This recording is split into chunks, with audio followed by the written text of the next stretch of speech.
তো এখন বেশ কিছু কুচুটে মানুষ যারা আগামাগা লুকিয়ে ফেসবুকে স্টক করতো, তারা এখন আর না পেরে আমাদের ভালো দেখতে মানে পেট ফুলে উঠেছে আর কি, ভালো দেখতে না পেরে। তো তারা ডাইরেক্টলি সামনে এসে বলছে যে কী রে, তোরা তো সারাদিন খুব ভালোই আছিস, মজা আছিস, সারাদিনই মা মেয়েকে দেখি রাস্তায় ঘুরে বেড়াতে। তো তাদের উদ্দেশ্যে একটা গান মনে পড়ে।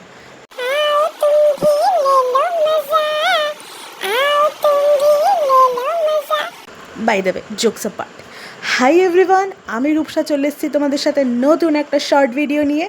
হ্যাঁ, একটা ইন্টারেস্টিং ভিডিও।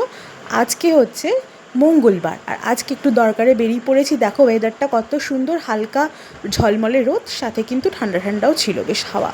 তো একটু দরকারে এসেছিলাম শ্রীরামপুরে, আর এখানে এসে আমরা কিন্তু পাশে রাজবাড়ি দেখে আর লোভ সামলাতে পারিনি। কারণ আমরা যদি শ্রীরামপুর রাজবাড়িতে আসি এবং সেখানে গিয়ে আমি ভ্লগ না করি, তাহলে রাজবাড়ির পূর্বপুরুষেরা তো দুঃখ পাবে, আমাকে স্বপ্নে বলবে রূপসা তুই এলি, আমার ভিডিও করলি না। যাই হোক, মজা করছিলাম। এই দেখো চলে এসছি আমরা রাজবাড়িতে। এটা হচ্ছে রাজবাড়ি ভবন, এখানে কিন্তু বিয়েবাড়ি ভাড়া দেওয়া হয় এই পার্টটাতে আর কি। তো এটা নিয়ে একটা মজার ঘটনা আছে। আমরা তো দুর্গাপুজোয় আসি প্রত্যেকবার, তো এখানে প্রসাদও খাই আর কি, প্রসাদ খেয়ে যাই।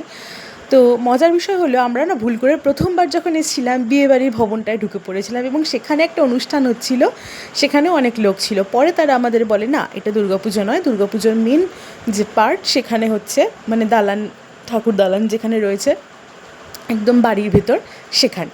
তো যাই হোক, আমরা আমাদের কাজ কমপ্লিট করেছিলাম, বাড়ি থেকে খাওয়া দাওয়া করেই বেরিয়েছিলাম ওই 11:30-12টা নাগাদ।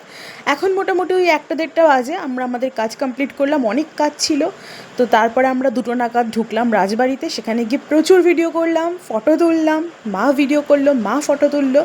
সেই ভিডিও তোমাদের সাথে থাকবে কিন্তু পরে, এবং বাকি ডিটেলস সহ কী করলাম, কী ঘুরলাম, এবং সেখানে কি চাও খেয়েছিলাম। যাই হোক, আজকের মতো ভিডিওটা এখানেই থাকলো। সব ভালো থেকো, সুস্থ থেকো, বাই।